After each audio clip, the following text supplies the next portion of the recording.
کیا آپ جانتے ہیں کسی غیر سرکاری گاڑی پر سرکاری نمبر پلیٹ لگانا جرم ہے جس کی سزا 2 سال قید یا 2 لاکھ روپے جرمانہ ہو سکتی ہے۔ اگر کوئی شخص حضرت محمد صلی اللہ علیہ وسلم کی شان میں گستاخی کرتا ہے تو اس کے خلاف پاکستان پینل کوڈ کے سیکشن 295C کے تحت قانونی کارروائی ہوگی، جس کی سزا عمر قید، سزائے موت یا زیادہ سے زیادہ جرمانہ ہو سکتا ہے۔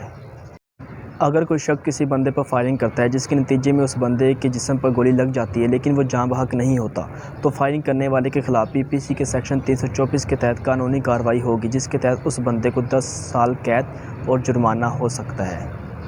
کیا آپ جانتے ہیں اگر کسی وجہ سے آپ کے گھر کا سلنڈر ٹوٹ جائے اور آپ کو کسی جانی یا مالی نقصان کا سامنا کرنا پڑے تو آپ اس گیس کمپنی سے 40 لاکھ روپے انشورنس کا دعویٰ کر سکتے ہیں، اور اگر کمپنی آپ کو